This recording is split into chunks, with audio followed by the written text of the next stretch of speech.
1, 2, 3, blast off! Cole and Tabor having a blast on the traveling couch. Welcome everybody to the Cole and Tabor podcast, where Tabor makes some reasonable points about movies, and I eat food and try to keep up with him. We're excited to talk about a few movies that we've watched, that both of us have watched, and if any movies and any other movies that we've watched individually over the last 2 weeks, those are sure to come up as well. Welcome. Hello. I don't have a bit. How's your week been? It's been good. Car's in the shop, so that's not good. And I got a call about roughly what everything is going to cost, and it's more money than I have. So going on to the credit cards pretty hard in the coming weeks. In the paint. It's been that kind of a week. That sucks. How's your week? I got new car insurance. Nice. Yeah, so I'm paying a lot less. Progressive, dude. And this video is sponsored by Progressive Auto Insurance. Just Yep. kidding. That's probably considered a fraudulent claim by the FCC. They did not sponsor our video, but I'm sure they're great. So that's nice. It'll give me more money to have if my car were to go into the shop. Dude, what'd you see this week? So, what'd you see this week?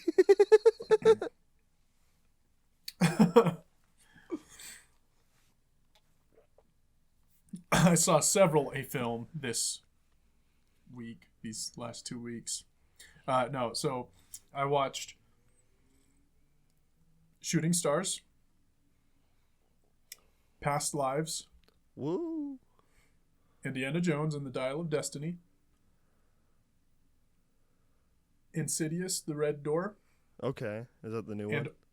Yeah, and all but 20 minutes of My Dinner with Andre.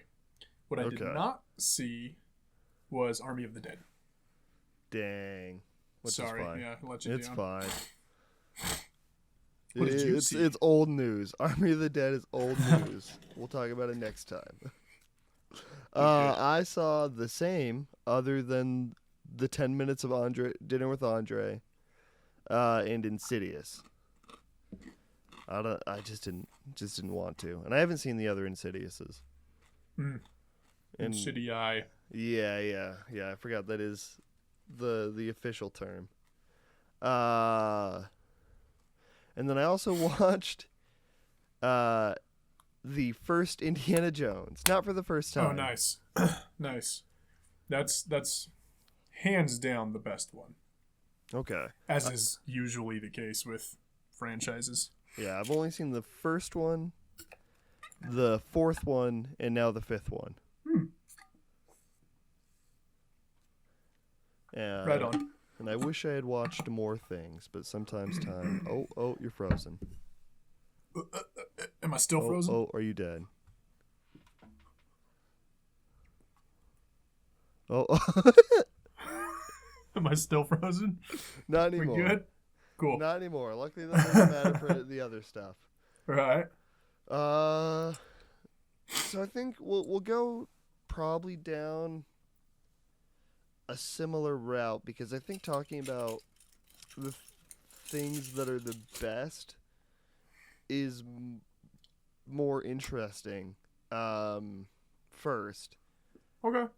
I think Past Lives was the best. Okay. I think I liked Shooting Stars the best. Really? Okay. Yeah. So Past Lives for me, I really liked how quiet it was, for the most part, and I really liked that.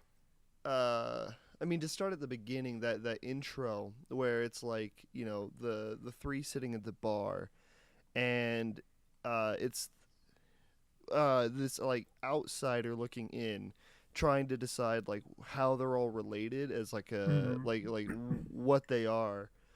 And it is interesting to me that in that opening, they never they never hit the nail on the head. It's like Right. I believe they say something like uh, the two.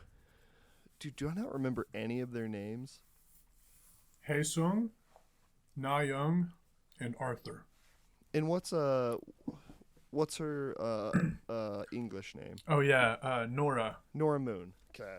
Yeah, yeah. Yeah. So when they say that Nora and Haesung are related, or they're dating, and the Andrew is the like just like a coworker or something.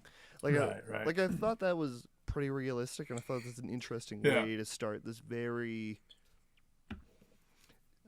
quiet, because like essentially this movie there isn't really a conflict in like what I think is like the traditional sense. It's all Right. like these internal monologue dialogues that are being like spoken out loud and dealt with out loud. Yeah. Yeah. Yeah, absolutely. I'd say there's like no perceptible rising action, Mm-hmm. very little perceptible falling action, and like what I guess you would call a climax is not much of a climax at all. It's just kind of like, oh, this is the point at which we begin to end the movie. Yeah. It's very subtle.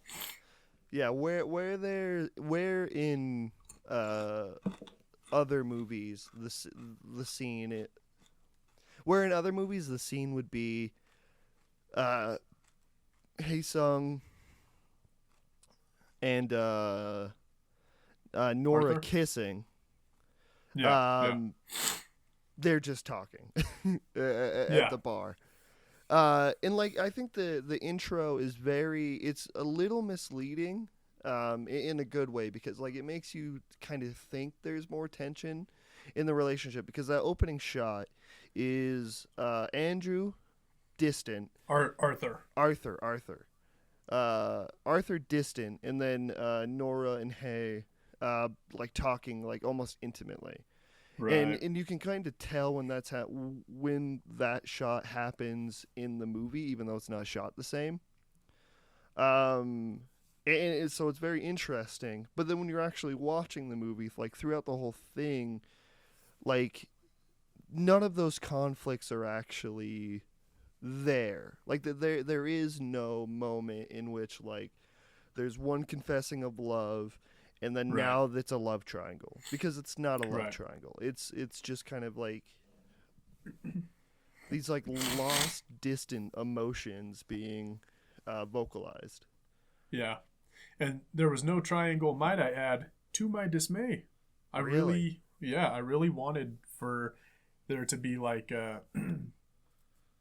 basically I wanted Nora to come to terms with the fact that like she had made something of a mistake, I think. Mm, Now exactly what her mistake was, I don't know that I am decided on that, because I think there's different different ways she could have spent those last 12 years before they met again. mm-hmm. She could have, once having made her decision to like shut him out a little bit and embrace her American life and Yeah. move on and meet this other guy Arthur, she could have, instead of like closeting that away in her emotions, she could have done more processing on what she was giving up and like mourn that thing, Mm-hmm. so that nothing kind of came up in the way that it did later.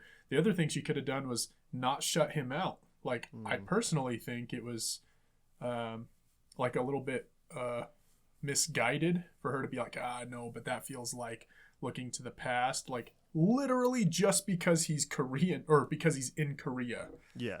I think there are different ways she could have handled her side of things that would have led to a more like satisfying Yeah. I mean, story granted, for me. they do kind of address that when they say when we met when we were kids, we were babies, and then 12 years, and then he or she says 12 years ago we were still babies.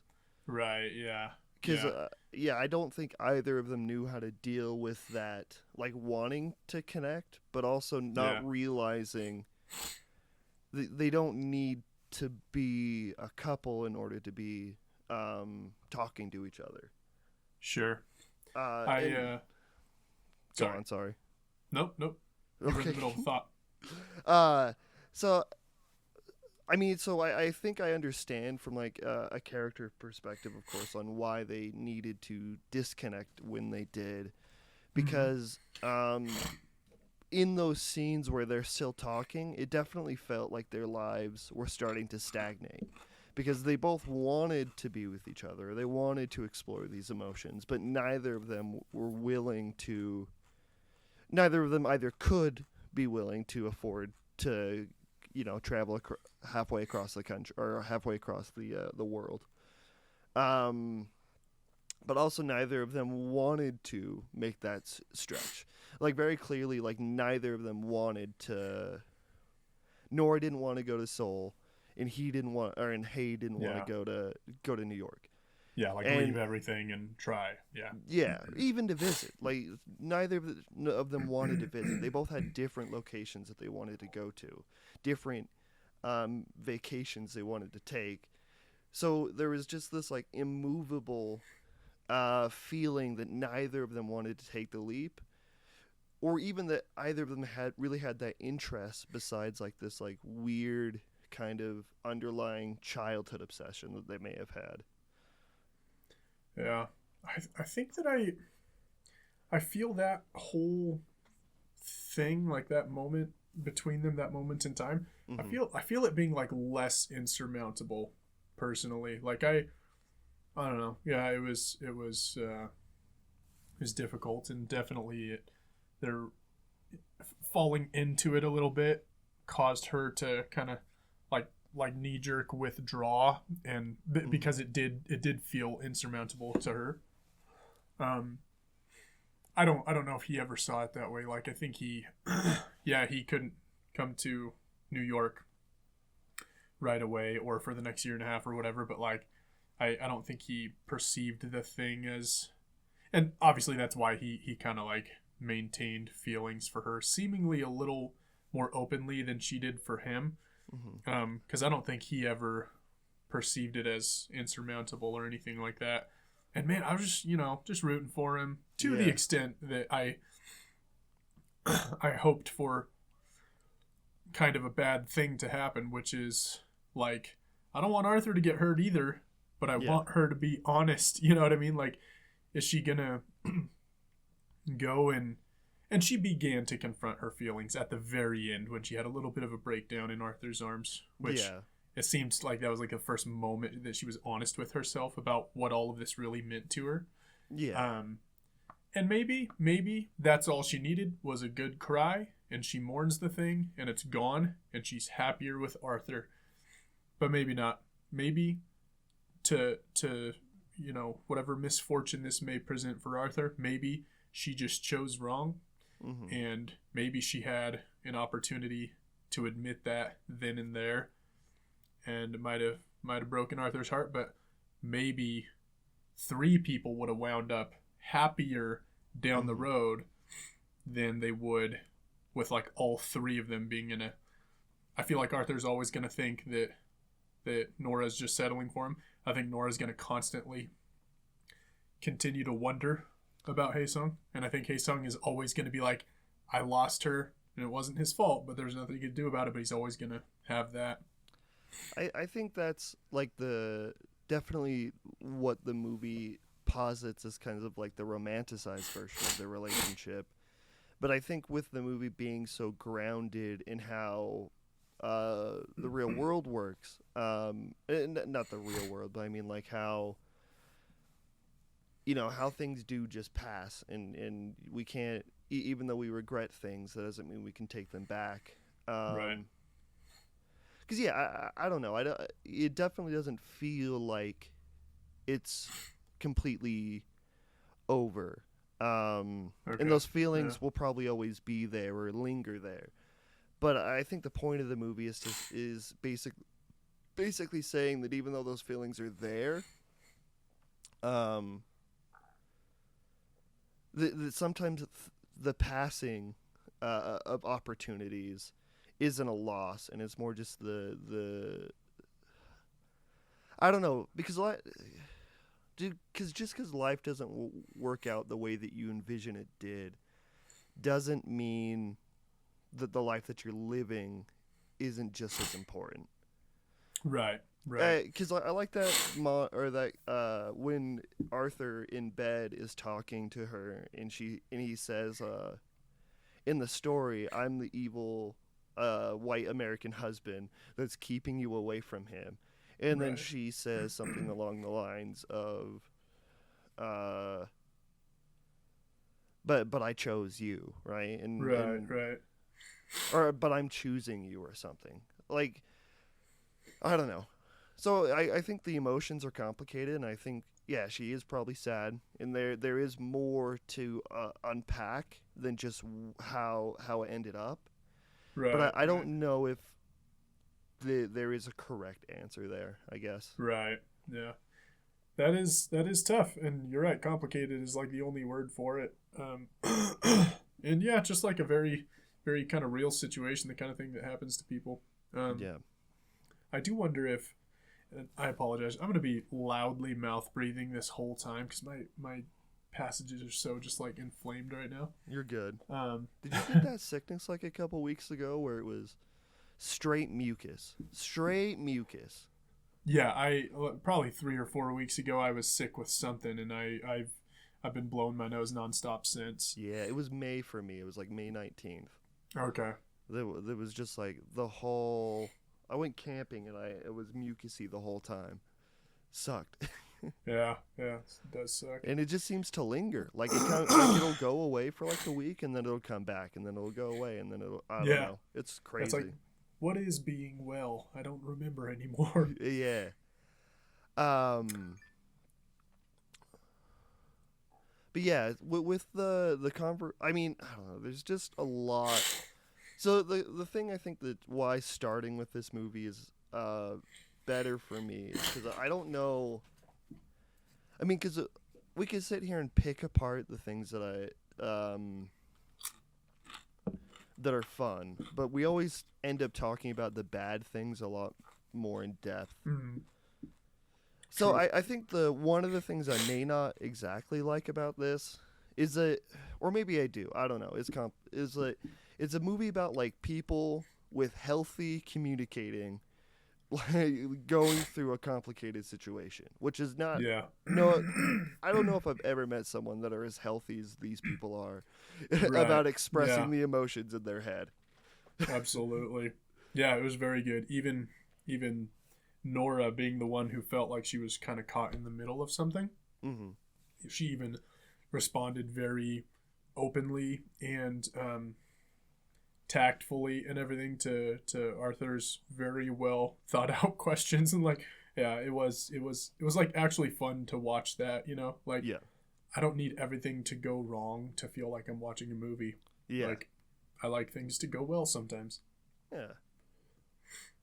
And in that conversation in the bed where Arthur's being very vulnerable and very honest about how, you know, even though he has inherent trust for this person he's seeing, for his wife, he still has these like unkillable emotions where he feels inadequate, and then this situation is making those inadequacies kind of highlighted.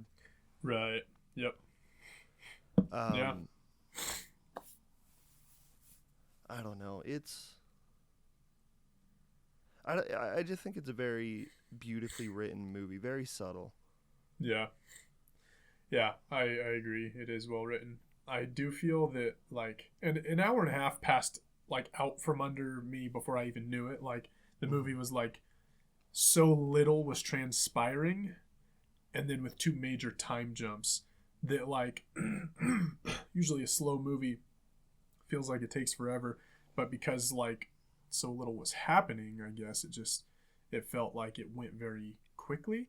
Like I'm like waiting for more to develop and nothing happens. And by the time we get to the end, I did feel unsatisfied with the story arc. Like I just felt like there wasn't enough rise and fall and climax and all the traditional stuff. And I did also question the sense of the ending, and I want to ask you what you think about, like, it. To me, it kind of felt like there was something kind of written into the ending that felt like the writer was trying to say, like,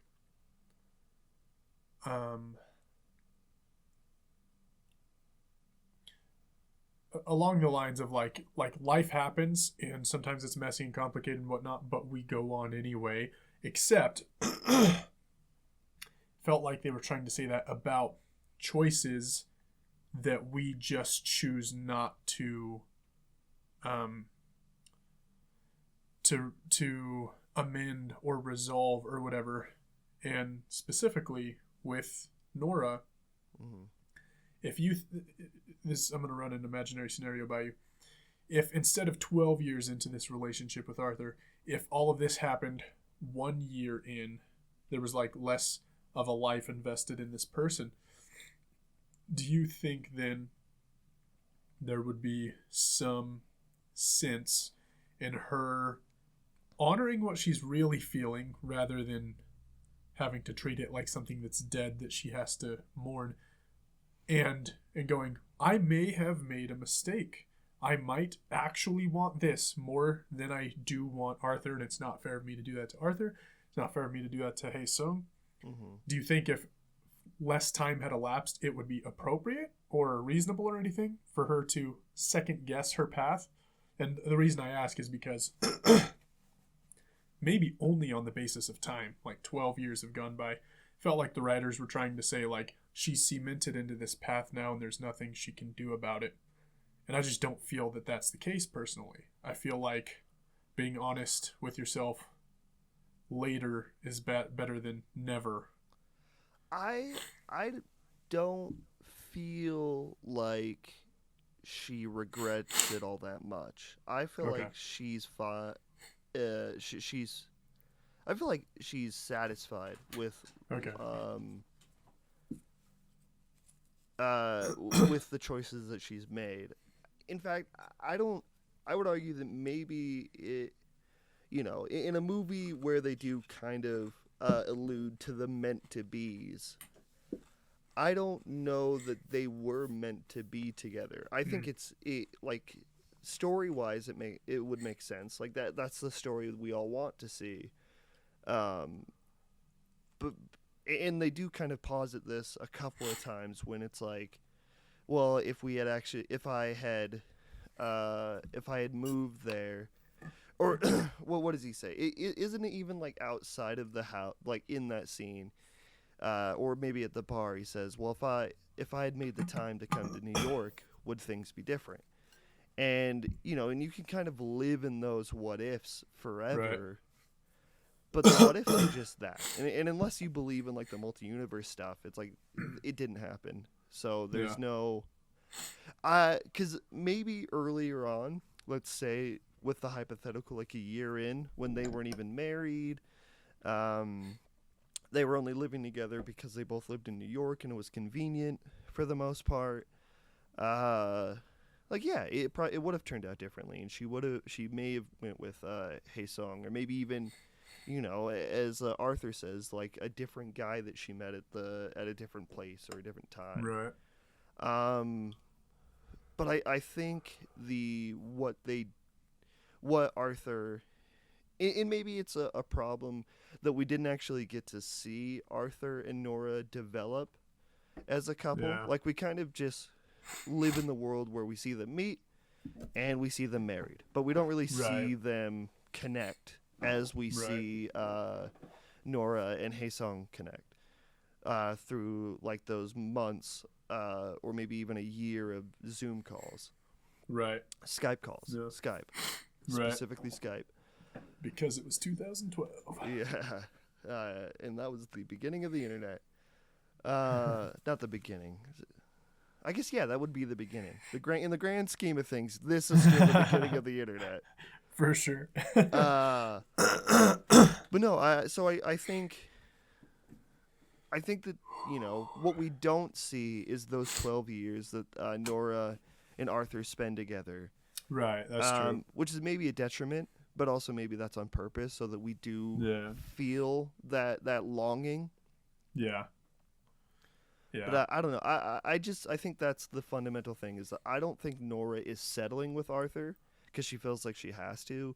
I feel like she wants to be with Arthur, and this other guy is kind of throwing in these this emotional wrench that she has to work out in her head. Yeah, yeah. Because have you ever had that thing where you think of this missed opportunity in your life and you think what if I could go back and change it, right? And all these things around it, and if I could just get that one chance, but you never will. Right. It's gone. Yeah. And essentially, and this is my philosophy on who we are as people, is that everything that happens to us makes us who we are, cause and effect and stuff. Right. And if at any point that changes, we're not the same person. It doesn't work in this linear sense where we always end up in the same spot. If anything changes along that trajectory of life, I'm not me. I'm a slightly different version of me, maybe, but that's still with different ideas and whatnot. Maybe I'm more of an asshole. I don't think that's possible, Tabor. Yeah. You've already maxed out. Maxed out that set. Maybe I'm a nicer guy if I went to film school. JK. But yeah, I don't know. Yeah. That's kind of the interesting thing about it is it kind of takes all those thought experiments that you can do, and I really like the Inyun. Yeah, it was fun. It was new to me. Yeah, as the setting or the device. Yeah. I also like the idea of when they're at the bar after Nora leaves, and Haesung looks over to Arthur. He says, do you know what Inyun is? And then you remember back to that first conversation where Nora was just like, that's what Koreans say to American or to other people to hit on them. To seduce him, yeah. I just like the idea of the Haesung is trying to seduce Arthur in that moment. The person that I was seeing the movie with, I made that same joke, only I didn't even think to connect the Inyun part. It's just showing the two of them at the bar. And I was like, plot twist. Arthur leaves her for Haesung. Yeah. They end up together. I like that version. They had, I think they had sweet interactions, the two of them, for being two people on opposite ends of a very difficult thing. Yeah, also they can't really communicate very well. Yeah, that's true, yeah. So what little they could, that's an interesting thought. It's like they couldn't say very much to each other, and probably that gave them the opportunity to decide what's actually important to say. I can eke out a sentence probably in this language. What should this person know? And for Haesung, it was... I'm struggling to remember what he said to Arthur, but he mentioned the Inuit, and he's like, we have that. Our lives have connected. And then for Arthur, it was, you did the right thing coming here. That's all they communicated to each other. Probably because that was what was most important. I think they also talked a little bit about food, but yeah, that was probably the most important moment is them. Because it was after that long conversation where Arthur's almost completely shut out, which the camera work on that, where it's the establishing of them three, the same bar shot, and then slowly as Arthur is pushed out of the conversation, it becomes tighter on Nora and Hay, and then eventually the camera breaks the 180-degree rule, and Arthur is just never shown at all until the conversation's over. So how he's kind of slowly pushed out. The other thing is, imagine being the writer where you have to write the things that what they have to say to each other. Right, yeah. or what they can say to each other. Like, it seems like such an interesting exploration.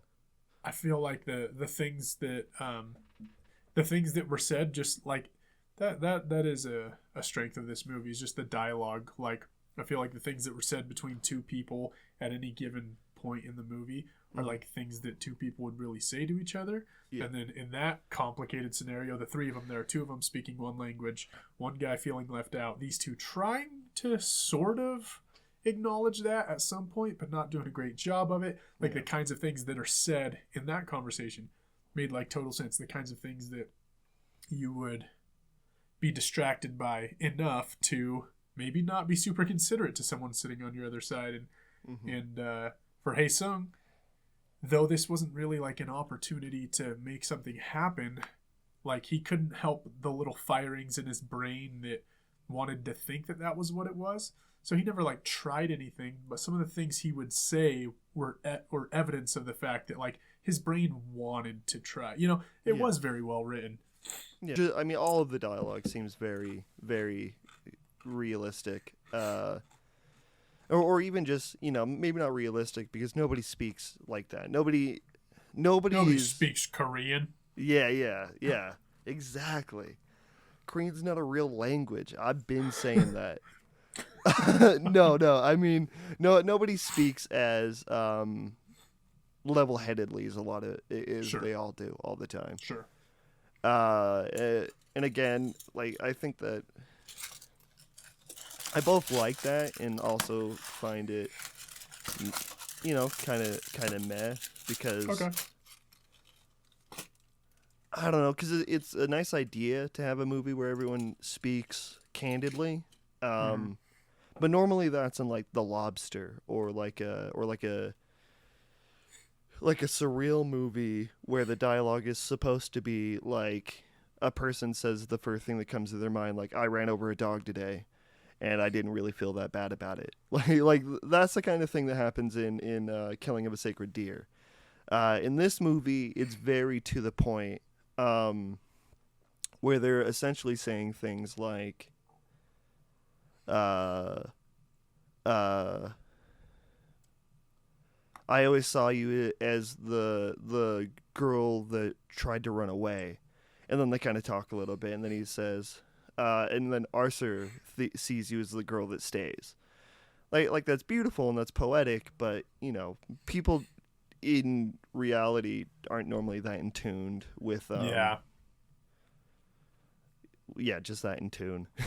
You don't arrive at such a conclusive, well constructed thought there in the conversation. That's like something you later on, after you've had time to think about and process things, you think, you know what this situation is, and that's something you think to yourself. But yes, I agree. But I don't know. There's just so much I admire, because like the cinematography and like the like all the other parts of it besides like the ones we've been talking about, like almost every shot or location or the way they were shooting locations or the way they were doing shot reverse shots, like all of that was amazing. And then like the soundtrack in the background the whole time, I also thought that was amazing. Yeah. The editing was very well paced. I don't know. It's too early to say this, but I think this could potentially be my favorite movie this year. But I also think that's just for now, because we're a new Killer of the Flower Moon trailer released, and that's looking better every day. Oh yeah, big time. Yeah, Martin Scorsese's back, baby. Even though he never left, he's back. Yeah, it is looking good. I agree with what you said about all the strengths of this movie. Mm-hmm. I think the thing that keeps it from being the movie that I liked the most in this 2-week gap, the thing that keeps it from being number one for me in this, sorry, I'm trying to say that in a way that makes sense. The thing that keeps this from being the number one movie for me out of the few we've watched, out of the three was just that, like, I wanted a star-crossed lovers story. Yeah. And like the trailer kind of felt like it might go that direction. And so I was really hoping for that. And just the, it's almost stereotypical now for movies to try to not be satisfying in those ways. The same way that it was like, used to always be that the good guy wins and everyone ends up happy. Wasn't always. Okay, I'm gonna take that back also. The same way that the stereotypes of like the good guy winning and everything going well got old, it's now super old when like you can just expect that you're going to go to a movie and like the people aren't going to be happy by the end or whatever, or I don't know. Like, I just would have preferred a stereotypical ending or star-crossed lovers, Romeo and Juliet kind of thing. Okay. Yeah. I mean, I do think that there is an abundance of things that are trying to be the opposite of what they present. And it's a struggle because sometimes that's great because I like things that are different and we're getting new stories or like. Granted, I also think that may be a very limited like American view of cinema. Just because I haven't watched like enough. Same. Yeah. Of foreign films. Yeah, or even like older stuff. Yeah. I also should take back what I said. I don't want them to end up like Romeo and Juliet. Yeah, you don't want them to die. I just want them to, run off into the sunset together. Yeah, and Arthur gets left. You want Arthur to be the villain. I don't want him to be the villain, but I want him to be an unfortunate collateral damage. But if I imagine that if it were to happen, he would rebuild and come back even stronger, and he would take over the world. Because it would be a tragedy that happened to him, not something that he did. Yeah, take over the world. But I think he would be better off post all of that and post healing and everything than if his current trajectory is going to be to always question the relationship. If that's where it's going, I think he'd be better off the other way around. But who's to say that that's where it's going? Yeah, I feel like he was already in the state where he was always questioning the relationship. I don't know if that was bred from this. I think that was going to be a default of his anyways, because he was already insecure. Honest with his insecurity, because it's not horrible to be insecure as long as you're not like shrouding your insecurities in overcompensating that. Yeah. So I do think that he would be insecure regardless of whether or not Haesung came into the picture ever or not. Okay. That's a fair point. I don't know. But yeah, but no, I do see what you mean, because I do have that problem with a lot of movies, especially the third one I think we're going to talk about, is that I just wish it was written the way I want it to. And, again, that's life. We're not the people who wrote this. Amen. So what's the second one we're talking about? Shooting Stars. All right. Give me your breakdown. So I liked Shooting Stars. I liked that. I guess just a quick several bullet points of things that I liked about it. I liked that LeBron James wasn't the main character. I liked that it had like that period feel, kind of like Past Lives did, because it takes us to 2000 and to 2012, and LeBron James is young enough that going back to his high school days is like going back to our childhood stuff that we still remember quite well. So some of us better than others, Some of us were born in the late 90s, and some of us were born. That's a good point. We're not exactly the same age. But no, I do remember. I do have a sense of that time period, even though I was 4 in 1999. Okay. So, I feel like at least I am at a good age to to watch that movie and feel like the stuff that they're dealing with and whatnot isn't so out of reach for me. Like, it was, I kind of experienced it, even though like I didn't experience high school when they experienced high school or whatever. It's like I remember that world, that time.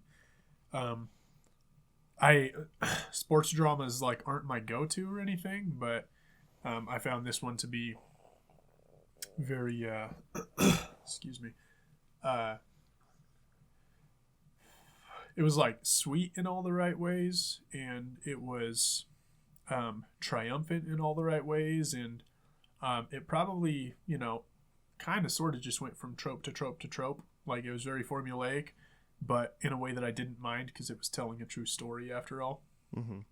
And yeah, like, aside from LeBron James not being like the central character, which I guess little Drew was really the central character.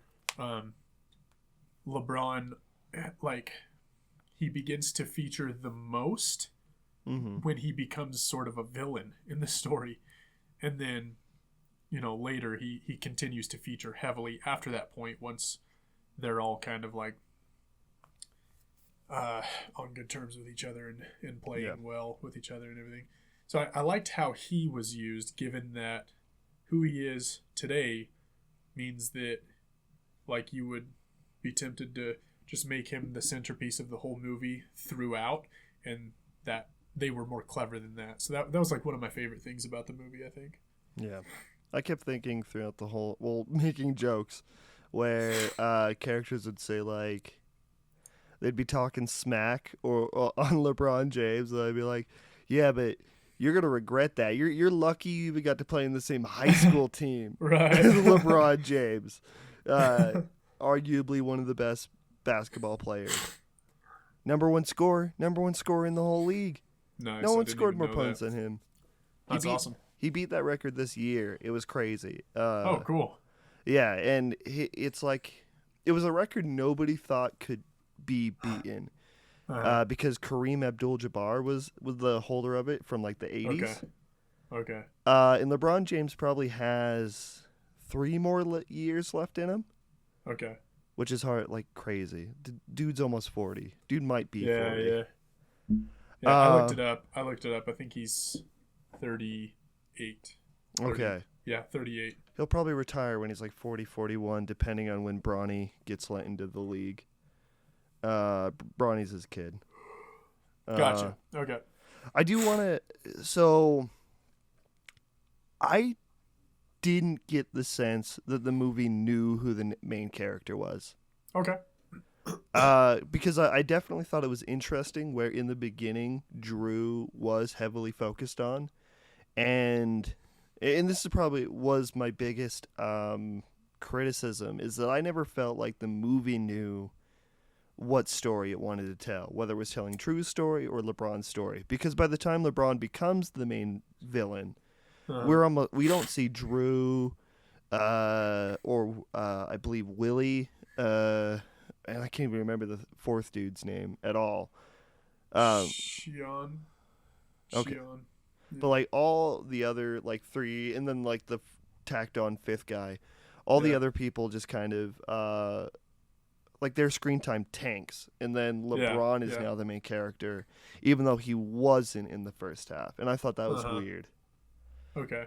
Yeah, I feel like it recovers from that. Like, I feel like, yes, like the spotlight did go entirely to him, even though what he was kind of an antagonist to everyone else, and not terribly so. Like, it was, let's be honest, pretty light conflict as movies go, but I feel like he had the entirety of the spotlight during that segment of the movie, but it shifted back to kind of settling on all 4 of them. Yeah, all 4 of them as a main character, sort of. Yeah. And I get what you're saying, how that seems like there's like a it seems unfocused, but I didn't mind that movement at all. I prefer it to things like The Place Beyond the Pines, where it's like we literally just hop from main character to main character like 4 different times over 4 different time jumps or whatever.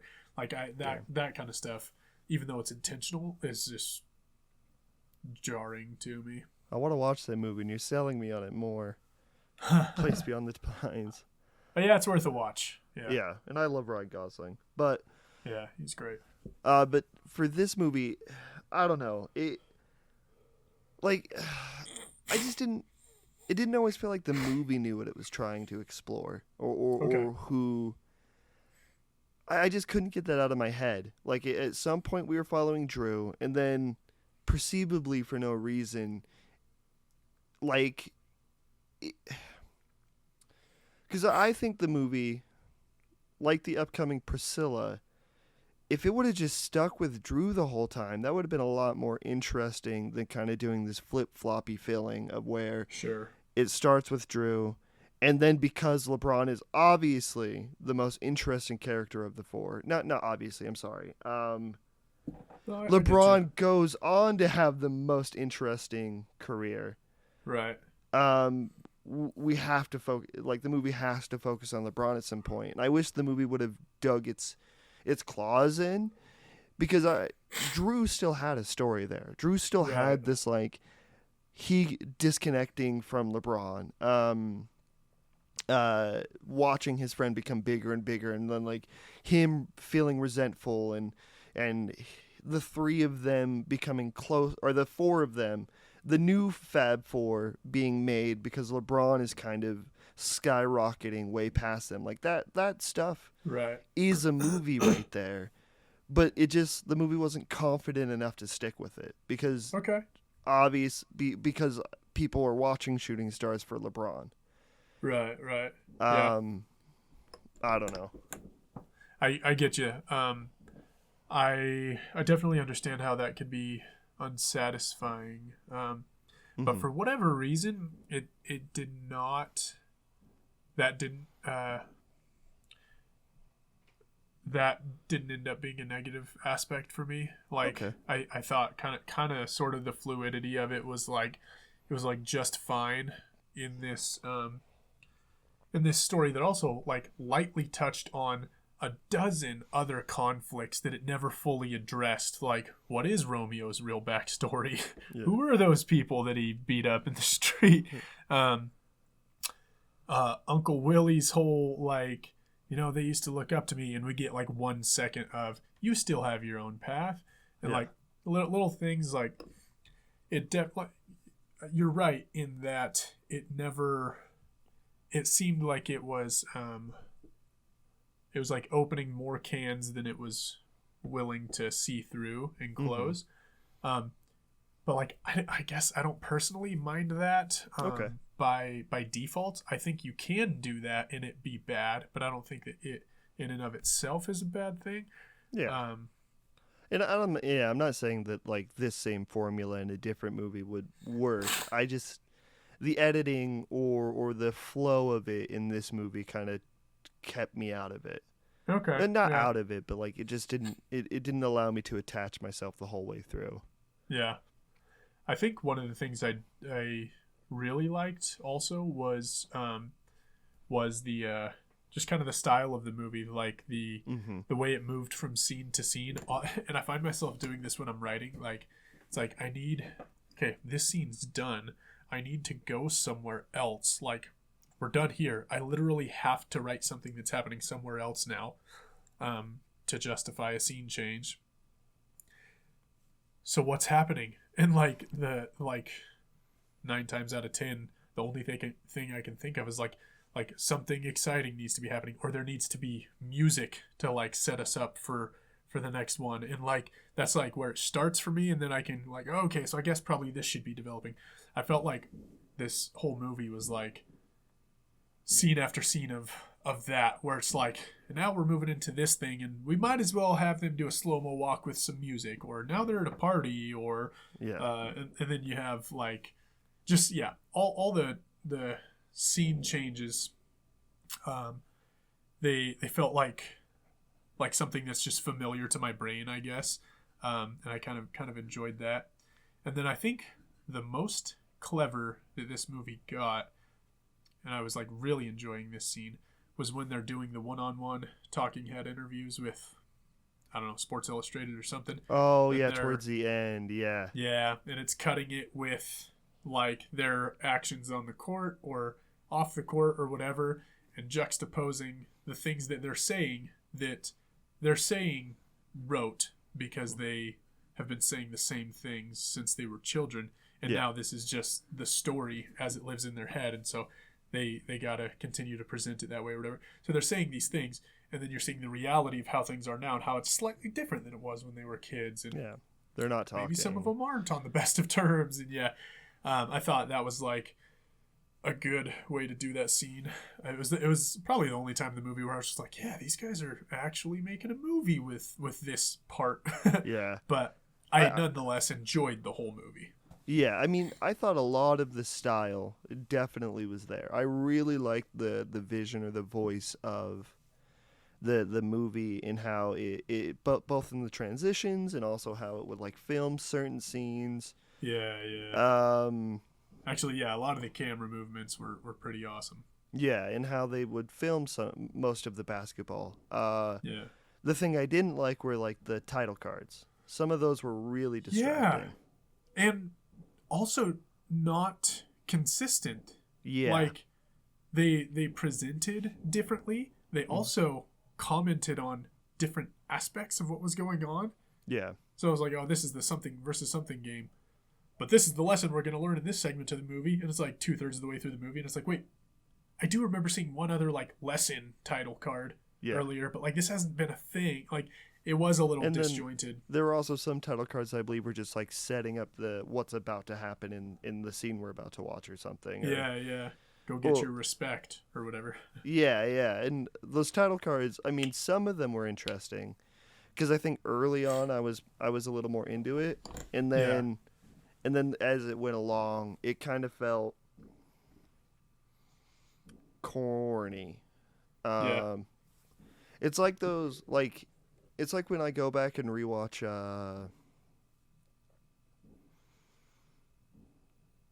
the Woody Harrelson movie with zombies, Zombieland.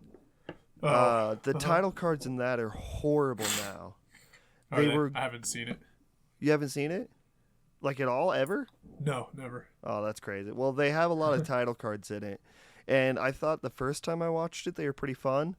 And on rewatch, they just don't hit. Because Okay. I don't know, because they're like incorporated visual effectly into the world, and I just don't know if that works. Like I like title cards. I like when things say like the creative ways. There's a movie called Kicks that I really like, and in between scenes, or like plot developments, it'll use like rap lyrics. And it'll just like post like a whole like chorus of a song or whatever, or like an important line from a song, and then it'll say who it's by, and like, but it's not incorporated into the world. It's like text on black screen or something, or text on like a background. But like when like the camera's moving, and then like here's a wall, and then as the camera's moving across the wall, it reveals, "Yo, buddy, what's up?" like that kind of stuff. It doesn't work for me. Yeah. Okay. That's a me thing. It's not a movie thing. I think I've seen it in ways that it has worked for me, but I don't think it's something that would work every time for me for sure. Yeah. And I just think this movie ends up using it a lot in the beginning, and then almost not at all in the middle, and then it comes back to it at the end. And I just don't know if it. Yeah. But everything else, style-wise, I thought it was great. Yeah, I think the biggest crime of those title cards in this movie is the inconsistency. Like you're saying, the inconsistency with timing, and also just inconsistency with why we're seeing them or what they're referring to. Yeah, it just felt very all over the place, jumbled. Yeah. I also didn't like that this was another basketball movie. They didn't show enough basketball. Oh, okay. Did you watch Winning Time? No, I didn't. Is that the one that has? That's not the Woody Harrelson one, is it? Because he was in one recently. Oh, he was in like a Champions. Yeah. That movie is pretty good. Okay. No, I haven't This is seen the what he one said. with the Lakers with John C. Riley. Oh, no, what? As Oh, I know what you're talking about. Yeah, it's on HBO. It's a TV show, not a movie. Oh, okay. And it was pretty good, but my same problem, like that show stopped focusing on the basketball games, and it's like it's cool to do I feel like when I'm watching a sports movie, I want to see more of the game. I want to see the story of what's happening in outside of the game play out in the game. Interesting. Okay. And I just feel like it's whenever, like, in this movie, when it would come to a point when it was like, and this is the most important game of the season. We're going against, I can't remember one of the teams, but like Arkansas Pre-Med. Yeah. And we've never won against Arkansas Pre-Med ever. We're going up against real college university. Yeah. And then they don't show that game. They just like show the opening play and then they show the last shot and then that's Aftermath. it. Yeah. I get you. I don't know, and it just didn't feel like the games were actually important. Granted, this movie is over the course of 4 high school years. Mm-hmm. So there just would never be enough time to show all of the important games in that. Right. In that time span. But I mean, at least show the last one. Sure. Yeah. I think you're right. Even for my speed, which is like probably a little different, like I'm maybe less interested in seeing the games, but like even for me, yeah, if I think you should probably have at least 3 games in a movie and go like all the way into at least 2 of them. You can skim through one, but it's like you need really important big games that you're heavily invested in as if you're watching it. Yeah, and same way they do with like boxing movies do that. Like you watch the fight. Yeah. You like in Creed or Rocky, where like they have the first fight where they go into a good amount of depth, but it's not like the focus. And then the second fight where it's like the fight that either puts them on their back foot, where they lose or they win and it's not satisfying or something. And then the third fight where that's the main focus. Right. I think yeah. I'm literally when I'm making this criticism, I'm just thinking because I watched all of the Rockies and all of the Creeds this year. Nice. Yeah. And those were so. And granted, basketball and boxing aren't the same thing, so I'm sure it's right. A totally different way of filming or incorporating or writing. But like being spoiled by Rocky, where the sports event is intertwined with the conflict we're seeing on screen, like that just worked so well in all of those movies. For sure. Agreed. Yep. I think my favorite thing this movie did was, though it didn't like take itself too seriously the whole time, for the most part, it was like treating the material seriously, but it just got like real silly at the very end when they're like, so and so went and did this, blah blah blah, and it gets to LeBron, and it's like, LeBron did end up making it to the NBA, and of course, like all of us are like rolling our eyes, going, "You think?" And then it goes, "Where word is, he did okay." Yeah. So that was great. Like it just went full silly. Yeah. At that part. I guess they did do a lot of the last game, where they're playing, what team? I can't even remember what team. But it's the game that doesn't really matter because LeBron pretty much already has a scholarship. He's being let into the league just so he can play the final game. Right. What did you think of that scene? To be completely honest with you, I am failing to remember much detail from that scene because I was just blasted drunk. I'm just kidding. For no good reason at all, I'm failing to remember much detail, but I feel like I liked it. Like, it was it was like right before they have their like powwow and like drive in the car and Yeah. sing songs and stuff. Which that was a good part. I like that where they flash back and it's the same, aspect ratio thing that movies do nowadays where to tell different time periods. Right. I thought they used the worst music in the world for that last game. And the reason I don't remember that last game at all is because when they were playing the bagpipes, because they went to St. Vincent's Fighting Irish. Yeah. Yeah, the St. Vincent Mary whatever. And they picked that track for like what seems like 4 minutes. Yeah. And I hated it. And I wasn't watching the movie because I couldn't get into it.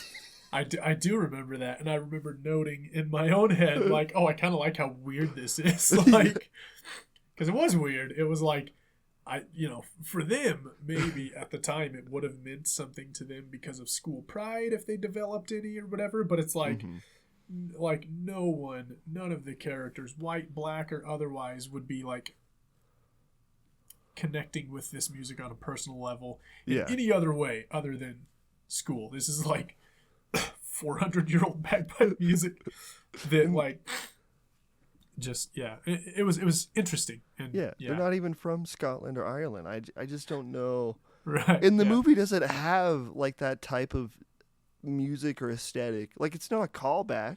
Like I don't remember that music anywhere else in the movie. It was I want to say I remember it one other time. Okay. Yeah, but it might have been early in the. Actually, it would be kind of appropriate if it was also used like when they first came to St. Vincent St. Mary's, because then the music would kind of be like a goodbye to St. Vincent St. Mary's. I don't know if that's what happened or not, but okay. Well, save judgment for when I never watch this movie again.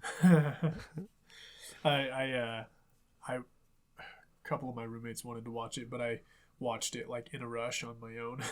So I think I am gonna watch it again with them. Okay. And I'll let you know. Okay, yeah. Well, let me know if it makes more sense the second time. Because I just remember it happening, and I was like, this is the weirdest choice of music for right now. For when you're supposed to play like some pump up song, it's playing bagpipes. And I like bagpipes. I've listened to music with bagpipes. I went to a parade on July 4th with bagpipes. Bagpipes are fine. Right. I just didn't feel it. I wasn't feeling it. Okay, that is fair. What do you think of the characters and like the dynamics of those? I liked all the characters. I think I got an appropriate amount of story of each, kind of based on how interested I was to find out about them. Mm-hmm. So I like that. I like their dynamic together. Like it's a great story. The idea of 4 friends who became brothers very early in their childhood and were just always there for each other, and whatever little tiny conflicts they had here and there was like never enough to tear them apart. It's great. I love like an ironclad brotherhood like that. Yeah. And it one of the things watching them interact where they're always giving each other an amount of crap that like would be tough for me to take.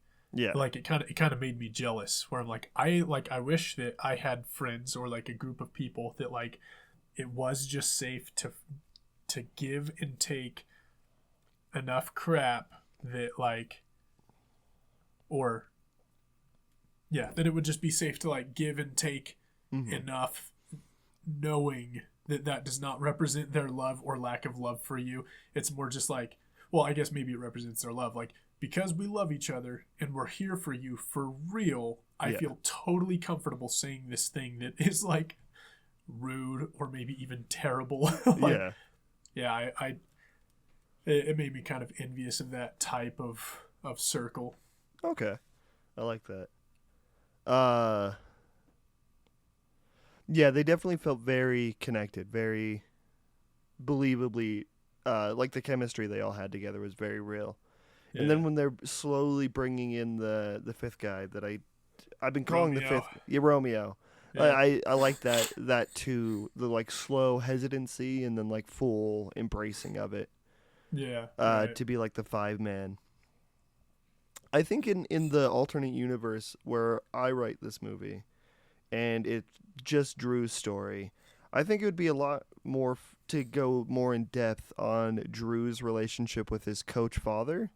Okay. Yeah. Because I felt like that was important to the story. It just didn't get a lot of time to breathe. Like, I don't think we ever get that moment where Drew confronts his father and is like, hey, man, why the fuck are you treating LeBron like you love him more than you love me sometimes? Yeah. Yeah, it just kind of gave you little glimpses of how he felt about things, but none of it ever came to a head. Mm-hmm. Which maybe it was just because it was easier to swallow, but like I kind of like that, where it's like it, I don't know, I guess for that to come to a head would require it to be one of the major conflicts of the movie, and I don't think I would have liked that. But I think it was important to acknowledge that he was uncomfortable with some of it and whatnot. But it is just yet another can that they opened and never gave any real closure on, so I get how that would be disappointing. Yeah, and I don't know. I just think all the open cans. I think that's just my main thing. Is just the focus part. Yeah. That makes sense. There's one more thing. It was in my brain. Wow, that makes a total of 1 thing's in your brain. Yeah. Got him. Dude, I like the style so much. Then in my notes I has a lot of style, and then later I put a lot of the style was great. Nice. Yeah, true that though. Deserves a couple of mentions. I remember I really liked the scene, speaking of style, where LeBron has an out-of-body experience when they lose for the first time. And we're both watching like a close-up of his face as they're losing. And then in the back, but that whole game is really interesting where nothing is working. There's no cohesion at all. And they're just slowly breaking down as a team. Yeah. That's probably my favorite part, honestly. Cool. Yeah. I think, that it was well crafted. Yeah. But it seems, I don't have a transition, but it seems like we're kind of running a little dry on the shooting stars. Okay, So, I mean, I agree, and this is going to be our transition. Okay.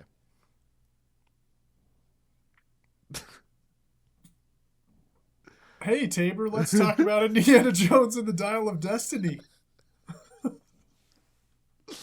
Hey, man, do you remember that part in history where LeBron James was briefly an archaeologist?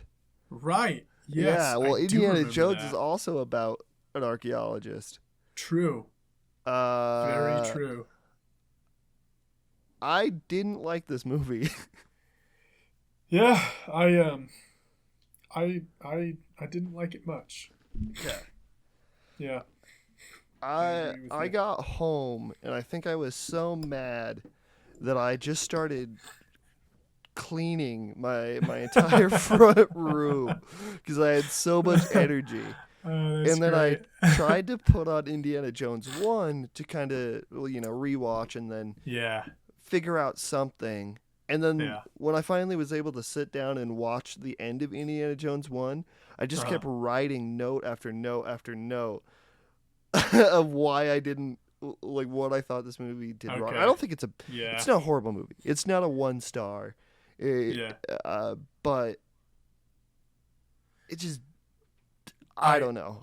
I agree. I think that it either missed or overshot or completely didn't even take a shot or took too many shots in so many different aspects. It was just if there was a target at the end of a firing range, this thing made a circle around the outside edge of the target, and then the rest of the 100 rounds didn't touch the target. Like, it was so...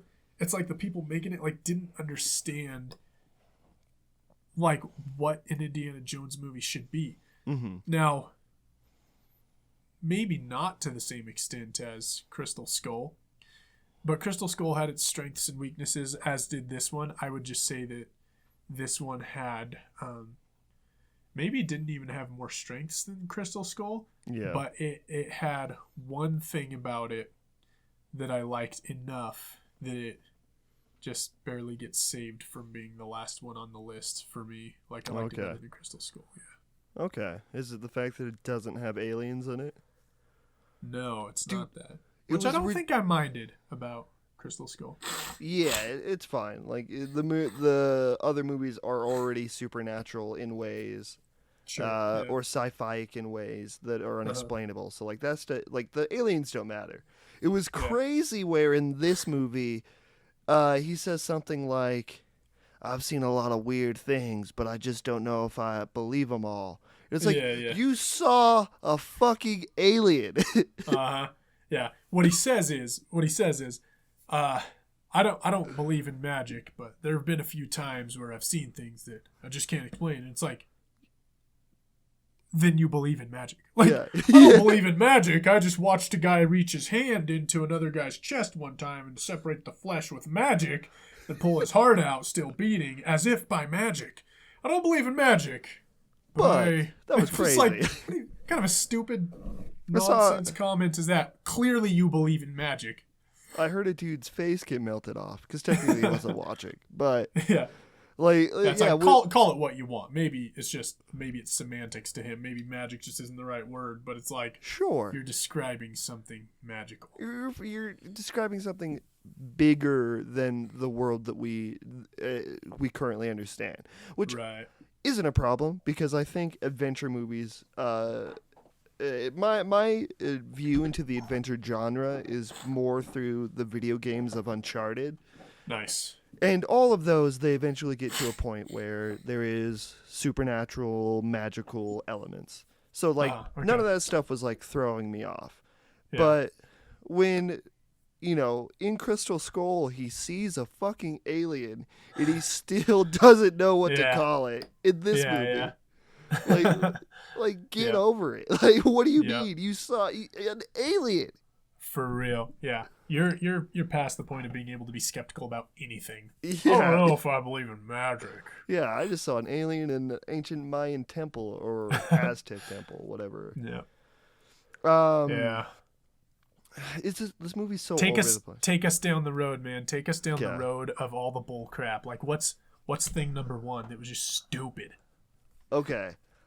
The Mads Mikkelsen. I like him as an actor. Yeah, he's great. I didn't feel his charisma in this at all. I don't know. Okay. Let's start there. Actually, no, let's not.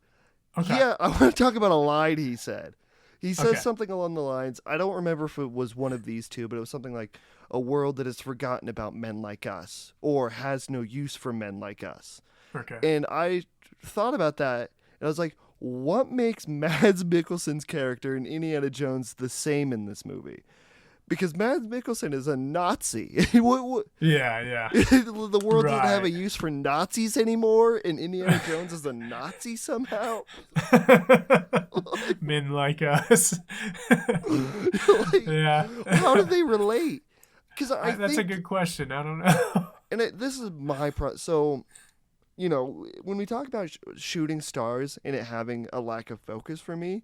That is Indiana Jones is a lack of focus times 2 8 balls of coke, because I think there was like 5 writers. You can tell that there were 5 writers in this whole thing. That's gross. Because I think that line, world, when he's talking about like the world moving on from men like us. I think that was a part of when, like, the retirement was supposed to be a bigger part of the story. Because remember, he retires in the beginning, but then that's all but forgotten. Like, his age and stuff is kind of this, like, underlying thing because he's literally an old man on screen doing all this shit. Yeah. But the retirement part was not a focus at all. But I feel like that line was left over when it was. You know what I mean? I'm betting you're right. Yeah, just a holdover that like didn't get smoothed out. Yeah. Yep. I bet you're right. And like thinking about the movie, it feels like there's a bunch of like threads like that, like things that were left over. The wife and like Shia LaBeouf being dead now. Like that kind of stuff just didn't feel fleshed out at all. Like, okay. Like, spoilers, when you get to the end and Marion comes back and they're talking, I felt nothing because I didn't really feel like the movie was leading up to Marion coming back and them fixing a relationship. Right. Absolutely. Yeah, I felt nothing about them either. Like I couldn't care less about her re-entering his life or them getting back together, or I couldn't care less about him finding love at all. That's not part of Indiana Jones that I care about because I don't have reason to, because they haven't given me reason to. Yeah. I did like the inclusion of Mutt's death in war, and I don't think that I required anything more than that like one scene explanation of it. I thought it was plenty moving to me. I don't think that, but that's all I needed. Yeah, I don't think that part was bad, or even that being a part of his character was bad. I thought that the movie was trying to make it a bigger part of the movie than it was. Okay. Because the movie doesn't utilize, those feelings. Like at the end of the movie when he says, when he was like, well, why did you want to stay? And he says something along like, I just don't feel like anybody needs me anymore. I'm not a movie quoter. But it's something along those lines. Yeah. And then Wombat says like, so someone needed you. And it's like, I didn't feel like that was ever the conflict. Like Indiana Jones didn't, in the murder stuff, like when it was like, when they were trying to make it like, I didn't want to be framed for the murder of the two co-workers. Why would the police assume that you killed your co-workers? Right, yeah. You made the call.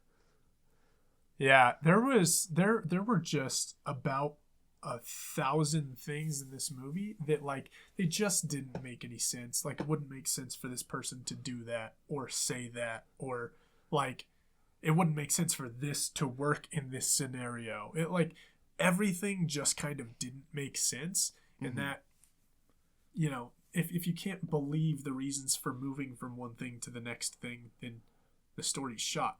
Yeah. And for 1,000 of those to be lined up, it just sucked. Yeah, and like the I don't know, it was just all over the place. Yeah. Can you tell me why, on the note of things not making sense, why when he's being marched through the parade by I can't remember his name. Boyd, Texas Nazi. Boyd something. Yeah. Why, when he's being marched through the parade, does him... So he's walking among people who are already chanting stuff, and they got signs and stuff. Why does him starting a completely different chant... One, why does it catch on? Why does him going, hell no, we won't go, without any rhythm, going, hell no, we won't go? How does him doing that catch on and get everyone starting that chant? And how does everyone starting that chant, while there being no extra commotion as a result of this chant, give him any kind of upper hand over these characters? Like, nothing about that made any sense. It was like someone wrote that thinking that like, he'll cause a bunch of chaos, and in the chaos he'll break free. It's like, that didn't happen. Yeah. Literally, people just started saying what he was saying for no reason, because they wouldn't have been able to hear him. And then he like punched the guy in the face or something. I don't remember. Like, so stupid. Senseless. So forgettable. I mean, I did like like if it were in a different movie, that scene was cool. Like the fact that he gets on the horse and then he's running away through the crowd, and like there's the confetti in the crowd, and like all of that is like a set piece was pretty cool. Yeah. but the movie, but yeah, like you're bringing up, is it doesn't make sense how we got to that point or where that point goes. Yeah, right. For him to just leave the horse on a different train platform, but somehow it's like a train platform that's not very far from the train platform he left, Right, and then he just gets on the train, like none of that adds up. Yeah. I mean, it was cool to watch him run away from a train on a horse, or to be chased by the guy in the motorcycle. Like, that stuff was cool to see, but there was no context in which it made sense. Right. Yeah. Amen. Oh, Boyd Holbrook. That's the guy's name. The Texas Nazi. Yeah, the Texas Nazi. Yeah. I don't know. I like that guy. I like that guy a lot in like almost everything he's in. But I feel like maybe his character was one of the weakest in this movie because of some of what we're talking about, where it's just like, why was he there? Who was he that I should care about him being here? Besides being an employee of the main Nazi, of Mads Mikkelsen. Yeah. Like, what was his and the big dude's purpose? Right. Like, I don't know. Like, and why was Mads Mikkelsen ever a part of the NASA program? Like, I don't understand that plot point. Like, again, that feels like something that was like would be interesting, but it just wasn't. Yeah, make it make sense first, then deliver it to me. Like, there's a theme there because, the NASA program did have literal Nazis in it. Like, that happened in real life. Right. But this movie does nothing with it. Right. Yep. I don't know, man. And then, like, some of the characters, like, just being killed off for no reason, like Antonio Banderas. Yeah. Or the CIA agent that gets killed on the plane. Like, those felt like they would be more important, but they just weren't. Right. Absolutely. Yeah, both characters. I did like that the death of Antonio Banderas' character was made a little more serious by Indy's reaction after the fact. Mm-hmm. When Wombat was like, oh, we got away, huh? Or whatever. She's all like very, very high-spirited. And he goes, my friend just died. Like, or however he said it. Yeah. I felt like that was kind of the only strong moment surrounding his death. He was otherwise like expendable. Yeah. Him and his whole crew were just there. Yeah. The hot diver that we get introduced to in 1 second, and he dies like 2 minutes later. Like, yeah. I just don't. I liked their scuba setup. The kind of the weird sort of old school jerry rigged kind of thing. It was fun. Yes, I like that setup, but I think that whole scene is a part. It makes. I don't think there's any tension in that actual scene. Okay. And I don't know if I should read this verbatim, but this is my problem with that scene. So they arrive at the site. Oops, there's eels in the water. They go underwater anyways. And Indigo, and they say, well, the eels kind of look like snakes. And Indy says, no, they don't, because he doesn't want to admit that they do. Yeah, anyways. I thought that was funny. And they do some of the classic movie things, where they kind of set up those pipes as they're going underwater, and we see those pipes going down. And then they set up that the hot diver stops at the first ledge. Antonio Banderas stops at the second ledge.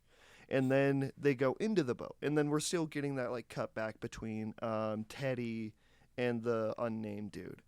Right. And then they go in, and then Wombat and Indy go into the boat. Oh no, the eels are attacking.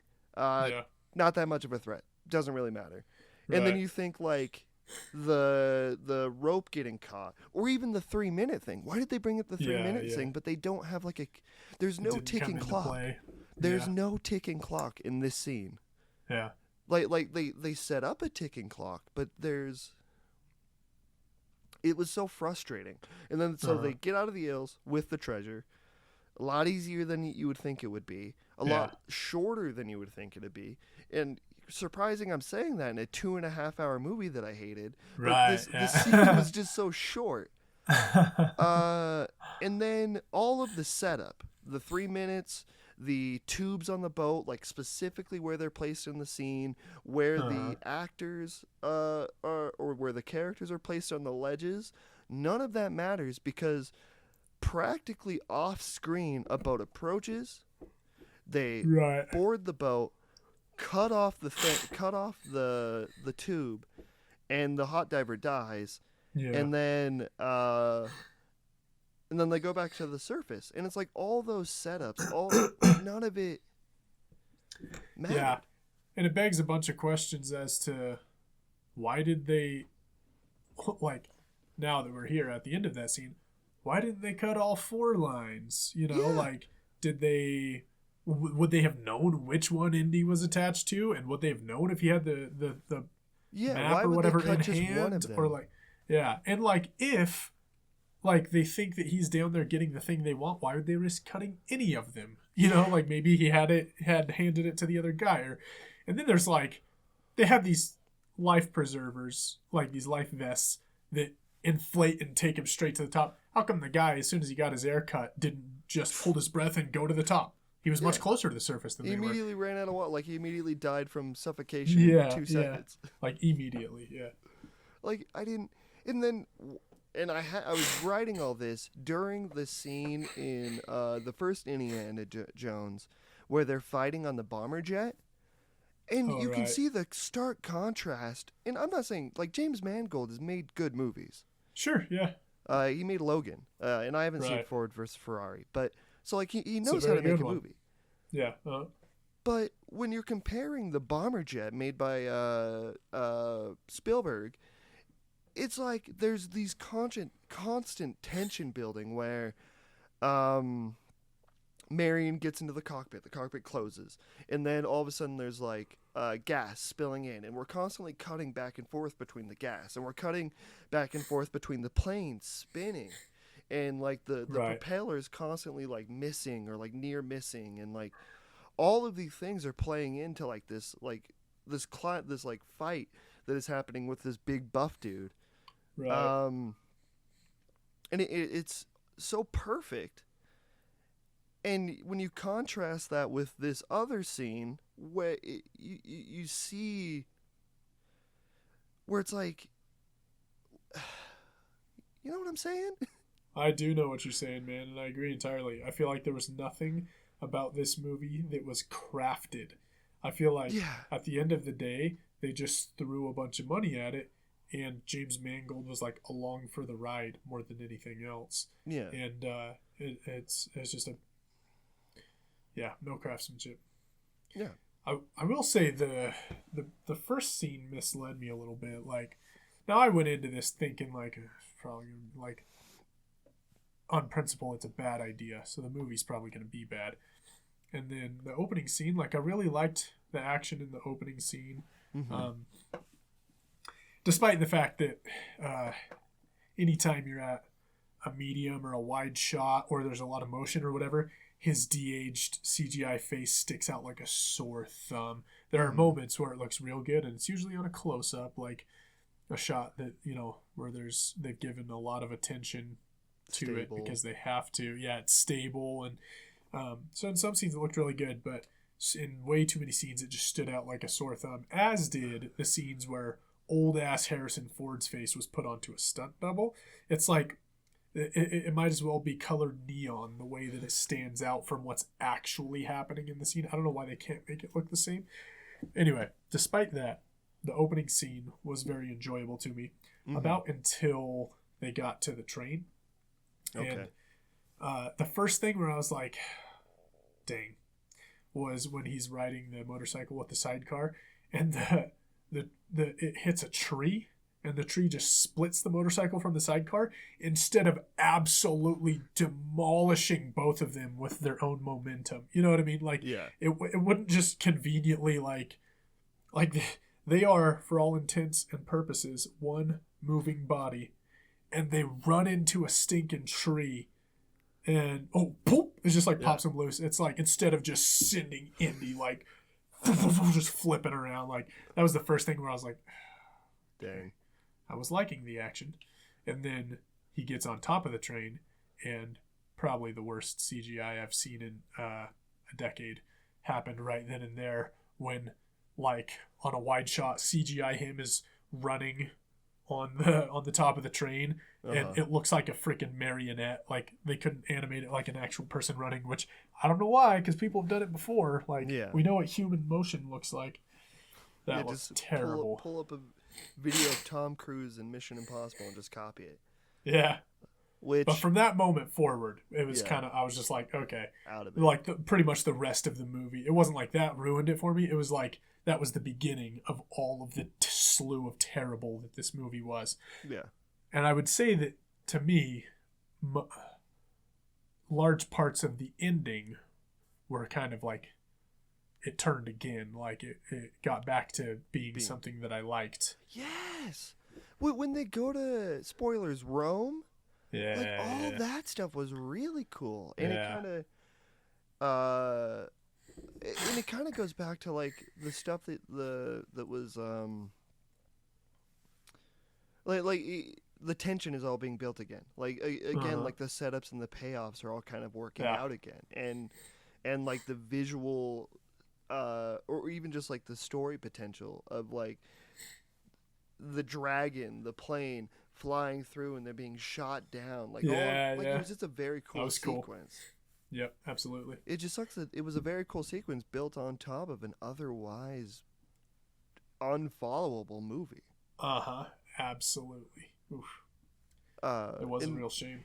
And when they show, and like the kind of the reveals or whatever, I think it makes complete sense that the Indiana Jones would want to stay in the past. Yeah. I don't know if it's for the reasons that they make it out to be.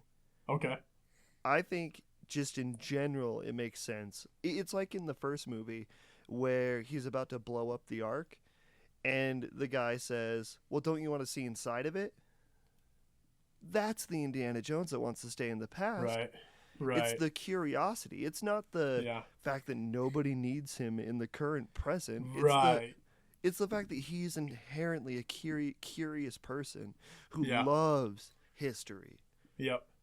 And that almost came out in like one line, but they really focused on the other aspect of it that you're talking about. But there was a moment where he's like, I've studied this stuff my whole life. Yeah. Now it's unfolding in front of me, or whatever he said.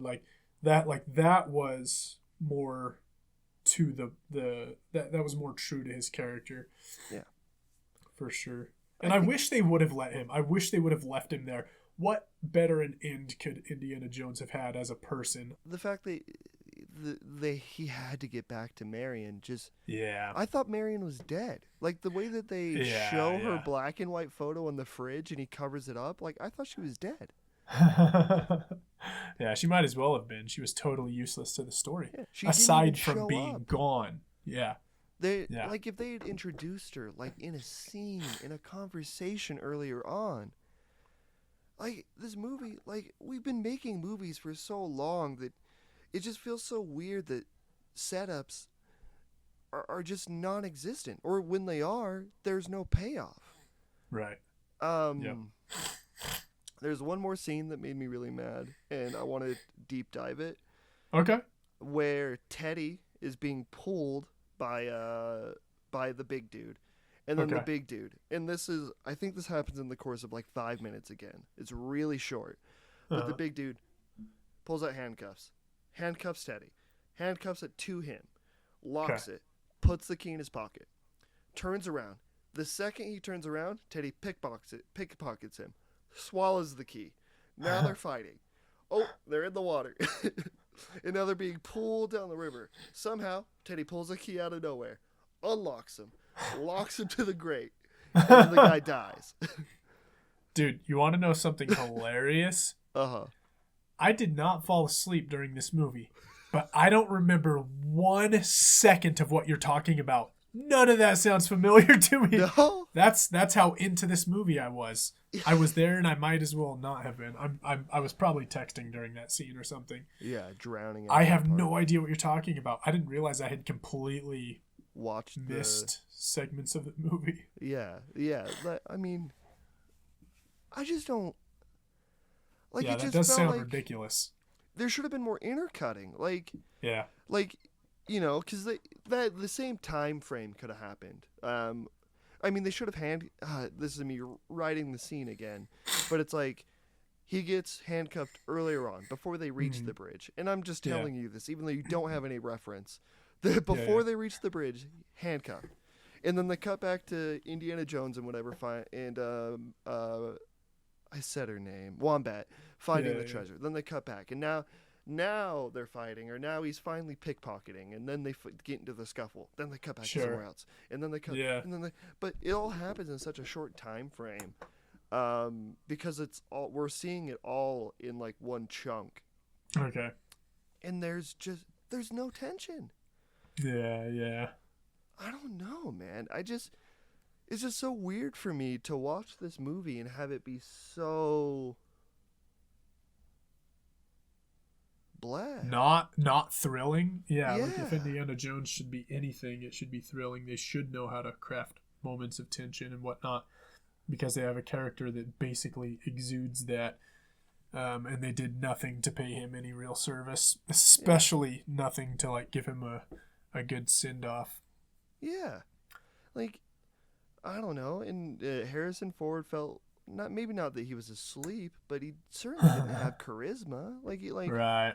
When you're watching the first movie, like the way he's playing off the energy of that movie and the way like he reacts to situations is so it's so vivid. Yeah. And fun and silly, and then you watch this movie that is boring and not silly at all. And he's just old. Like Harrison Ford can hardly be anything other than geriatric anymore. And that's unfortunate, but like maybe that wouldn't be a problem in a movie where he's not expected to engage in car chases and horse chases and run on foot and whip things and shoot people, and like you just can't believe it. Like you can't buy that he's actually doing those things because he's ancient and he moves like an old person, like molasses. Yeah. Like you compare him, like a movie where he works at his age and also at his commitment to acting, I guess, is like Blade Runner 2049, where he's he's like a cameo basically in that movie. Right. He can't carry this movie, or he just doesn't want to carry the movie. Right. And I think everyone felt that way back when they announced Crystal Skull. Everyone was like, he's too old. Yeah. But he did it anyway. And then, for other reasons, it was just not a good movie. And then after that, instead of passing the torch, they once again were like, he's coming back. And it's like, he was too old 15 years ago. Like, what are you thinking? Yeah. Just absolute. And they didn't even lunacy. There was just so. Like, the sad part is it's a competent movie. Like, clearly it's made. The scenes looked fine. I mean, but it was so hollow. Yeah, it really was. You can tell that it was a movie that they spent hundreds of millions of dollars on, because quite often that's where the money goes, is like, oh, let's just make things big. But if you don't start with like something that's written in a way that makes sense, it's like, what does going big count for? Like, it does nothing to rescue like a very bad story. Yeah. Or just a very underbaked story. Yeah. They took the brownies out of the oven. They stick the thing in the middle, and it was comes out all dirty. Yeah, it was covered in brown shit looking stuff, and they didn't say let's put it back in for 5 minutes. They minutes. ate it anyway. They served it up. Yeah. The whole family at the Thanksgiving dinner table is like, these seem undercooked. and dads just like eat them anyways. That is exactly what happened. Good old dad. Paramount. Oh, I don't. Disney. Yeah. Oh, I just don't know. I don't know how. It just shouldn't be this way. Yeah.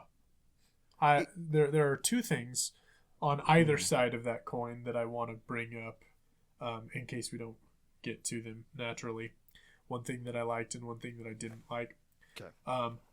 I didn't like that they totally bastardized the Antikythera mechanism from what it is in real life. Mm-hmm. Like, I feel like if you're going to take something from the real world, take that thing from the real world and insert into the parts of it that we don't know about yet or whatever. Insert, like, interesting stuff. Fill in the blanks.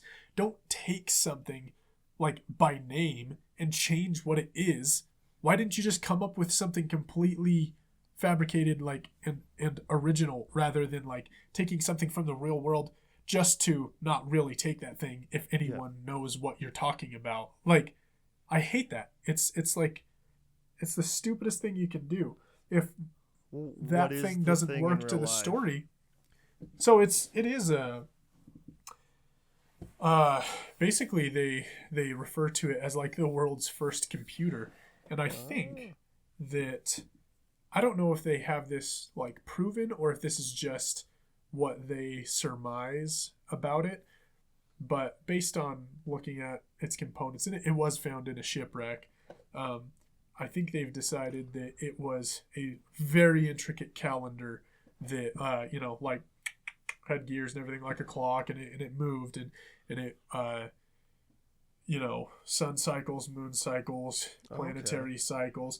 I want to say, I probably have this wrong, but I want to say it even figured in the precession of the equinox, which is like a very like long-term kind of astronomical thing.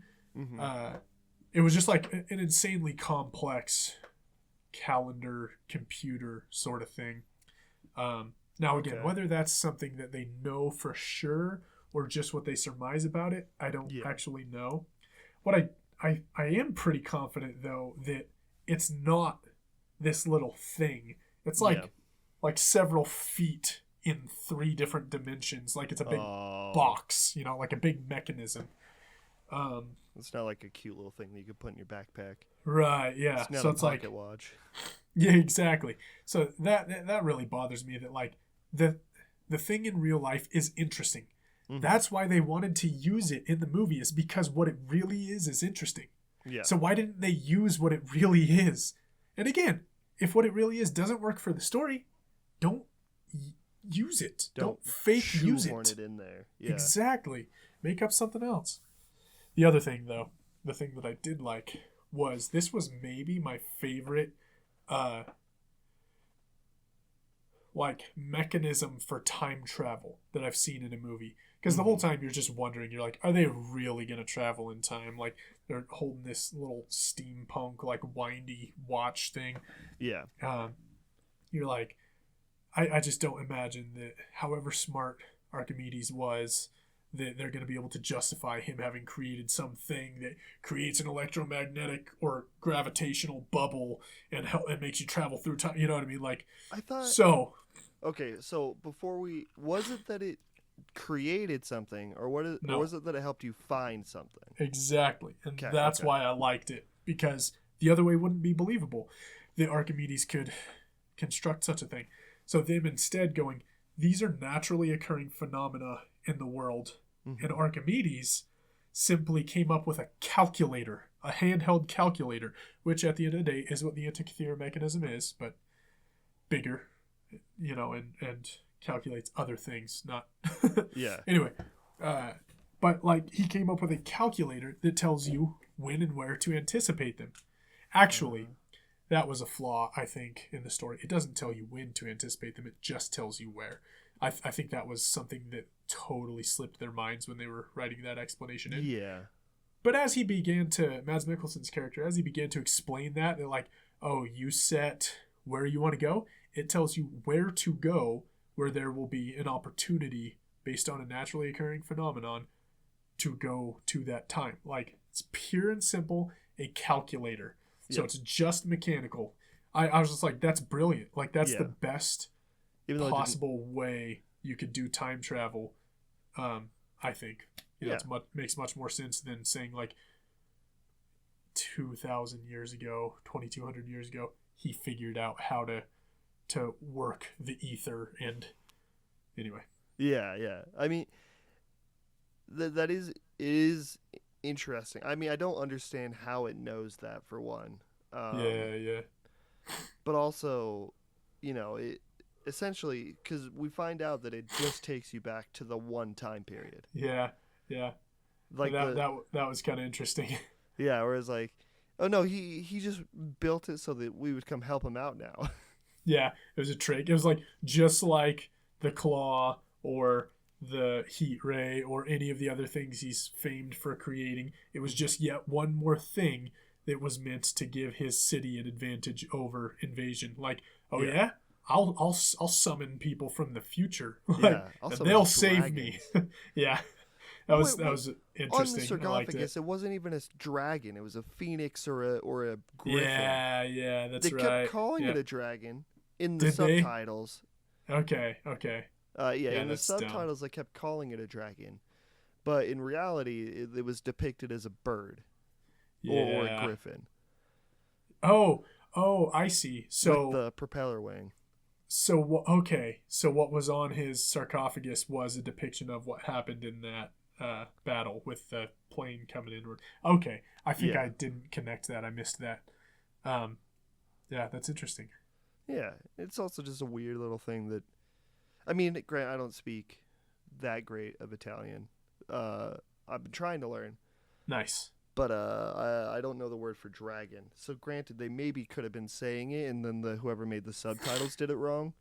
Sure. But like, if it was supposed to be a dragon, why not just depict a dragon? Yeah. Right. Or maybe it was, if it's a phoenix, it's supposed to be symbolic of like winning a war. I don't know. Yeah, who knows? But I think you're right. That last sequence was so good, though. There. Yeah, it was like there's full on. They just time traveled. They're in this like really cool, in the middle of this really cool historical event. They meet Archimedes. Like, that was great. I loved it. It would have been better if Indy had stayed there, but yeah, you get what you get. Don't throw a fit. Except I think I did. Not on this podcast. Yeah, I think what I did was technically could be considered throwing a fit, though. Because I did say I got home and was so mad I cleaned my house. So true. It's an adult fit, but I did throw it. Yeah. It like, and I don't like being overly negative. I've said this before. It's really hard for me to watch a movie and see all the things that I don't like and criticize it, because movies are so hard to make. And clearly this is showing that, where, if you're not rewriting or editing or thinking through scenes either on the day or months in advance, like, you're clearly just having all these puzzle pieces that don't add up to anything anymore. Yeah, I make no apologies for my criticisms, because what we're talking about here are companies that have been around for well over 100 years that know how these things ought to be done and fail to do them anyway. Like, they should know, after who knows how many trillions of dollars spent, and how many years in operation, and how many movies made, and how many successes made. They should know who to bring in. They should know how it should look at every stage of the process to create a quality piece. Yeah. And that just proves that they're not out to create a quality piece.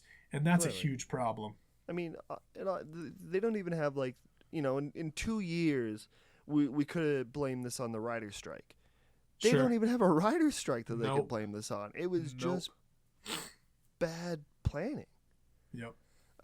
Also, what is this shit about Hitler not being evil enough? Do you remember like when Oh, Mads yeah. talking about like what he wants to do, and he's like, Well, I'm gonna go back in time and I'm gonna kill Hitler. Yeah. And then I'm gonna be the more evil Hitler. I kind of liked that, just because it, like, instead of him saying like he wasn't evil enough, I think it was more just like he wasn't competent enough. It's like he had the right idea about who to kill and all that stuff, but he sucked. Like he was probably just because of the fact like he was an addict and all other things he had going on mental health wise. Like, Yeah. I think that Mads' character just saw him as yet another unfit person, the way that Hitler saw everyone else that he sought to kill. And so it was like he had some of the right ideas. He just wasn't fit for the job. So I got to kill him. Yeah, and that was again, interesting. we don't have a thing to flash on screen, but Cole is not saying that Disclaimer. Cole does not believe in Mads Mikkelsen's, and neither of us do.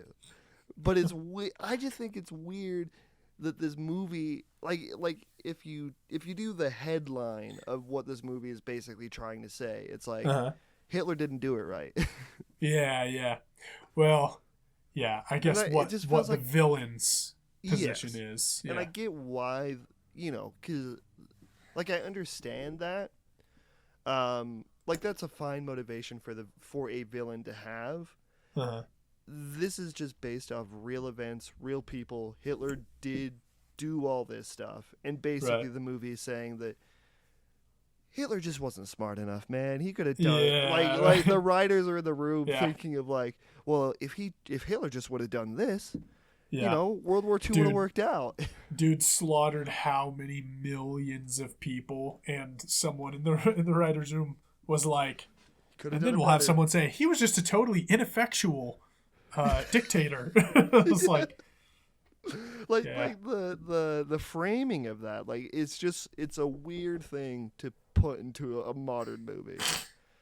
Like if Yeah, it was for sure. disconnected, right? Like if we were talking about a Thanos type character and he was Right. like, I want to take over the world in an effective way, unlike all previous evil people, but doesn't name names. Like I think there's a more separation there. But when the movie is literally saying that Nazi didn't do it right, I'm gonna do it better. yeah. Like it's like saying like, because it's basically like saying like Elon Musk isn't running Tesla right. I think I could do it better. But except we're talking about a dictatorship of a country that killed 6 billion or 600 million people. Yeah. I think you're right that it is at least insensitive to make that be one of the moving parts of the story. I think it does convince me though about just the evilness of Mads Mikkelsen's character. Yeah. So I think I like that about it. But you're right. Probably not a very sensitive direction to go, writing wise. Not that we're monetized anyways, but if we were, with the amount of times we've said Hitler and Nazi, this wouldn't be monetized. That's hilarious. I don't know. Yeah, if they ever do this again, just don't make an Indiana Jones movie. Just make a different adventure movie. Make it better Uncharted or something. Yeah, or a like I'm all for them just revisiting the Indiana Jones franchise altogether. I mean, don't remake Raiders, but like start brand new. Yeah, start brand new, and like this is Indiana Jones 1 for this go Yeah. around, and we have a different actor and different story takes place. Like Kentucky Mark or something. I mean, I'd still brand it Indiana Jones. No, Alabama Jim. Alabama James. Kentucky Kevin. Yeah. Come on, let's throw out a couple. Texas, California Kate. It's not good. Yeah, Texas Timothy. Texas Timothy. So it has to be a state and an alliterative dorky name. Well, Indiana Jones is not alliterative, so that is the thing we are putting out. So it has to be successive in the alphabet. IJ. Got it. Oh, I wasn't even doing that. Texas Uther. Texas Ursula. Utah Xavier. No, man. No. V. V. Utah. Utah Vicky. Utah Vernon. Vernon. Nice. Vermont Williams. That one's good. Nice. That is pretty good. Vermont Willie. Wisconsin.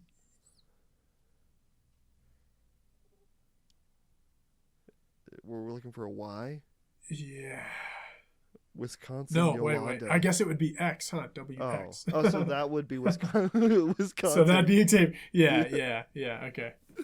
So it's not an X state. So we VW. can't do Y. Vermont Williams.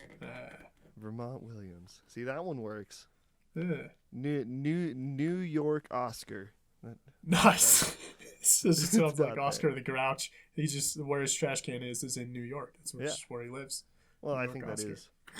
Is Sesame Street canonly in New York? I don't know. That's a good question.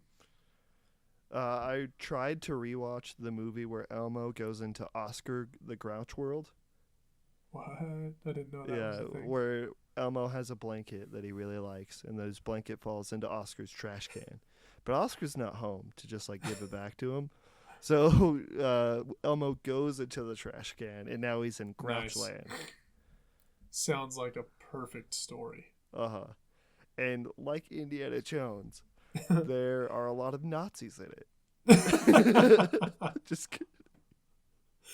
Oh, that's good.